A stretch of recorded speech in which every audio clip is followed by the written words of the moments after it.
नमस्कार, मी प्रज्ञा पोवळे. एबीपी माझाची महाभारत यात्रा अमरावतीमध्ये आहे आणि आमची ही महाभारत एक्सप्रेस त्याच्यामध्ये आपण सध्या हा इंटरव्ह्यू करतोय. माझ्यासोबत आहेत अमरावतीच्या विद्यमान खासदार आणि भाजपच्या उमेदवार नवनीत राणा. तुमचं मनापासून स्वागत. Thank you so much. थँक्यू. अच्छा, आपण फॉर्मल गप्पा तर मगाशी मारल्या, आपण राजकीय चर्चा सुद्धा केली, पण आता मला एक वेगळा पैलू तुमचा जाणून घ्यायचा आहे. सगळ्यात महत्त्वाचं म्हणजे ज्या भागाचं तुम्ही प्रतिनिधित्व करता त्या भागामध्ये बहुसंख्य लोक हे मराठी बोलणार आहेत, मराठी भाषिक आहेत आणि तुम्हाला मराठी येत नव्हती. पण मी असं ऐकलं की लग्नानंतर अवघ्या वर्षभरामध्ये तुम्ही मराठी बोलायला लागलात. कसं जमवलं ते सगळं? मला माझं जे कॅलिबर आहे या देशामध्ये अशा एकही भाषा नसन जिथे मी 3 महिने 4 महिने 5 महिने राहिले आणि ती भाषामध्ये मी बोलू शकत नाही. देशात अशी भाषाच बनली नाहीये जी मी भाषा बोलू शकणार नाही 4 महिन्यानंतर त्या राज्यात राहिल्यानंतर. आणि जेव्हा मी लग्न करून इथे आली, जन्म तर माझा नेमका मुंबईतच झालेला आहे. लहान ते मोठी मुंबईमध्येच झालेली आहे. मी बेसिकली मुंबईकर आहे. आता मी अमरावतीकर झालेली आहे. पण झाल्यानंतर जेव्हा काम करता करता जेव्हा रवीजींचे सगळे स्टाफ म्हणे, भाभीजी जर तुम्हाला लोकांसाठी खरं काम करायचं आहे तर आमचे लोकांना मराठी ही भाषाचा स्वाभिमान अभिमान आहे, तर तुम्हाला हे शिकावं लागेल. मला म्हटलं काही दिवस तर द्या, काही महिना तर द्या, मला थोडे दिवस काढू तर द्या, मला काम करणं सुरुवात तर करू द्या. आणि मी जेव्हा सुरुवात केली, आय टेल यू फनी, वेळ आणि सिरियस घेण्याची वेळ जी माझी होती मराठी भाषाला, तर ते तेव्हा सुरू झाली जेव्हा मंचाला मी नमस्कार बोलायला सुरुवात केली की नमस्कार, इसके आगे मुझे मराठी नहीं आती, आप हिंदी में समझने की कोशिश करना. या लाईनशीर मी सुरुवात करायची आणि सुरुवात नमस्कारची झाली होता होता होता. मग त्याच्यानंतर मी जेव्हा बोलायला हलका हलका सुरुवात केली तर खूप लोक हसायचे, म्हणजे खूप टिंगल उडवायचे. काही नेतेगणी मंचवर राहायचे तर तेही सुद्धा पाहशील आता कशी बोलते म्हणून. या पद्धतीने मी माझी सुरुवात केली आणि मी नेहमी म्हणायचे की मराठी भाषेचा मला अभिमान आहे आणि ही मातृशक्ती जरी माझी मातृशक्ती नसली तरी माझी जिथे मी जन्माला आली त्या राज्याची मातृभाषा आहे आणि ती मातृभाषा शिकण्याचं सौभाग्य मला भेटलेलं आणि मी तर शिकन आणि त्या गोष्टीचा अभिमान मला राहीन की मी शिकणार आहे.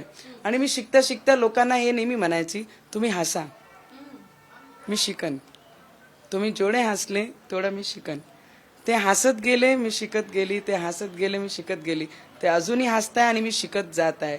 आणि आज चांगल्या पद्धतीने कोणीही आलं तर त्याला त्यांच्या भाषेत उत्तर देणं मला चांगल्या पद्धतीने येते. अच्छा, किती साधारण काळ लागला मराठीवर प्रभुत्व नाही म्हणणार मराठी शिकायला? हे पहा, आताही माझी काही प्युअर आणि एकदम टिपिकल मराठी स्पष्ट शब्द हा एकदम नाही आहे. पण तरी जेव्हा मी बोलायला सुरुवात केली तर 6 ते 8 महिने मला लागले जेव्हा मी मंचावर बोलायला लागली. आणि तेव्हा खूप मजा यायची. लोक हसायचे, लोक प्रेमाने हसायचे, विरोधक माझी टिंगल उडवायचे. अंतर आहे. लोकांना कौतुक वाटायचं की रवी राणाची बायको मराठीत बोलायला प्रयत्न करताय, तर ते प्रेमाने हसायचे आणि विरोधक ते माझी गंमत करायचे, माझ्या जोक करायचे. तर मला वाटते तो क्षण प्रत्येक व्यक्तीच्या जीवनामध्ये असते आणि ते मी पार केला. आणि मी तेच तसंच म्हटलं की माझं ग्रास्पिंग जे लँग्वेजला घेऊन आहे, मी कोणत्याही क्षेत्रात 4-5 महिने राहिली तर मी एवढा शुअर आहे की मी त्या भाषेत येणाऱ्या काही दिवसात भाषण देऊ शकते. त्या पद्धतीचा ग्रास्पिंग माझा आहे. तुम्हाला किती भाषा येतात एकूण, म्हणजे बोलू शकता, कळतात? 2 तर कॉमन आहे, हिंदी आणि इंग्लिश. पण त्याच्यासोबत माझी मातृभाषा पंजाबी आहे आणि माझी सेकंड मातृभाषा माझी मराठी आहे, थर्ड मातृभाषा माझी तेलुगू आहे. तर या 5 लँग्वेजवर माझं ज्या पद्धतीने मी मराठी बोलताय त्याच पद्धतीने तेलुगू बोलू शकते, त्याच पद्धतीने मी पंजाबी बोलू शकते, त्याच लेवलचं इंग्लिश आणि हिंदी बोलू शकते. अच्छा, आता प्रचाराचा धडाका सुरू होतोय, तर पंजाबी आणि तेलुगू भाषेमध्ये जर आवाहन करायचं असेल तर कसं कराल? मी सगळ्यात पहिले अंदरकी नमस्कारम. నేను ఈ ఎలక్షన్లో 24 इलेक्शनलो कमळ या सिम्बल ऍक्च्युली सगळं मिक्स होत आहे. मी परत हे करते. అందరికీ నమస్కారం. నేను నవనీత్ రవి రాణా మహారాష్ట్ర నుంచి మాట్లాడుతున్నాను. అందరికీ రిక్వెస్ట్ చేస్తున్నారు, యావేళీ 24 ఇలెక్షన్లో as a member of parliament contest చేస్తున్నారు. అమరావతి ఏ డిస్ట్రిక్ట్ తోని కమల్ యా సింబల్ తోని నేను యా గ్రౌండ్ వర్ వస్తున్నాను. మీరు అందరూ నాకు సపోర్ట్ చేయండి, నాకు బ్లెస్ చేయండి.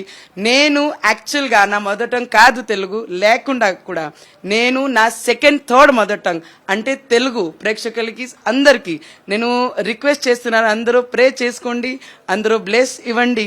నేను 24 ఎలక్షన్లో విన్ అయిన తర్వాత నేను పార్లమెంట్ రీప్రజెంట్ చేయాలి. దానికోసం అందరు తెలుగు ప్రేక్షకులు హార్ట్ నుంచి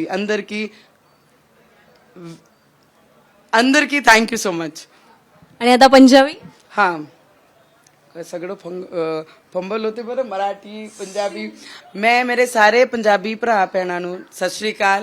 मैं ऐतकी 2024 ਦੇ ਇਲੈਕਸ਼ਨ ਵਿੱਚ ਇਹ ਮੈਦਾਨ ਤੇ ਉਤਰੀ ਆ ਮਹਾਰਾਸ਼ਟਰ ਦੇ ਅਮਰਾਵਤੀ ਡਿਸਟ੍ਰਿਕਟ ਤੋਂ ਇੱਕ ਉਮੀਦਵਾਰ ਕਰਕੇ ਭਾਰਤੀ ਜਨਤਾ ਪਾਰਟੀ ਦੇ ਕਮਲ ਚਿੰਨ੍ਹ ਵਰ मैं ऐतकी उतरी हाँ. पिछली वरी 2019 से एज ए इंडिपेंडेंट मैं मेंबर ऑफ पार्लियामेंट रिप्रेजेंट किया है. पर ऐतकी फिर ये मैदान ते उतर के आपण साऱ्यांदा आशीर्वाद ब्लेसिंग मेरे नाल रखो. कारण एक मैं पंजाबी व्यक्ति है पूरे महाराष्ट्र से 2019 से भी पार्लियामेंट रिप्रेजेंट किया और आने वाले समय से भी आप थोड़ा साऱ्यांदा जर आशीर्वाद ब्लेसिंग्स मेरे सिर ते रहियां तर जरूर ए वरी फिर मैं मैदान फतेह करांगी. इन्नी साऱ्यां नूं विनंती कर दियां. साऱ्यां नूं सत श्री अकाल. क्या बात आहे, क्या बात आहे. एक शेवटचा प्रश्न विचारते. मगाशी ज्यावेळी आमचा लाईव्ह शो तिकडे सुरू होता त्यावेळी एक घोषणा अशी दिली गेली होती की आम्ही यावेळी आमचा इथला लोकल जो माणूस आहे त्याला निवडून देणार. बळवंत वानखेडे हा आमचा इथला माणूस आहे आणि आम्ही त्यांना निवडून देऊ. आणि त्यांचं असं म्हणणं होतं की बाहेरचं पार्सल आम्ही बाहेर पाठवू. ओ देवा, मला वाटते मुलींचं खरं ठिकाण म्हणजे लग्नानंतर सासरवाडी असते. आणि मुलींचे घरातून जर सूनचे घरातून जर सासरवाडीतून कोणी काढत असन तर त्याला तर मग मी काही उत्तर देऊ शकत नाही. ही माझी सासरवाडी आहे. जिथे एक महिला म्हणून आपण गाठ मारतो की शेवटचा श्वास सुद्धा माझ्या सासरवाडीमध्ये माझे जीवनसाथी सोबत माझं झालं पाहिजे. आणि त्या पद्धतीने ही अमरावती माझी सासरवाडी आहे.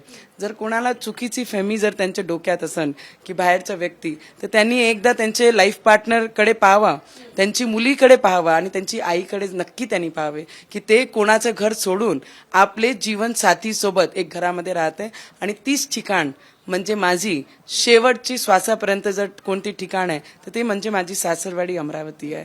तर जर सुनांना जर कोणी बाहेरच्या म्हणत असेल तर मला वाटते त्यांनी आपल्या आईकडे नक्की एकदा पाहून घ्यावं. अच्छा, एक फक्त शेवटचा प्रश्न की आता विजयाचा विश्वास तर आहेच, पण विजयानंतरचं पुढचं ध्येय काय, अपेक्षा काय, केंद्रातल्या अपेक्षा काय?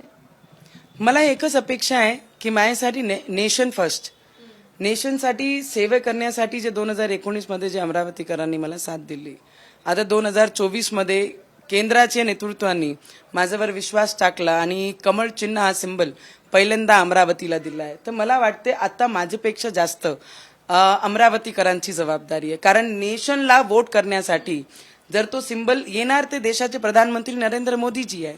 आणि त्यांना जर मत दिलं तर देशाच्या हितामध्ये जे 75 वर्षामध्ये जो कोणी करू शकला नाही, राम मंदिरापासनं राम भगवंताला त्यांच्या स्थानावर बसवण्यापासून 370 पासनं आणि या देशामध्ये इन्फ्रास्ट्रक्चर मजबूत करण्यापासून ज्यांनी काम केलं.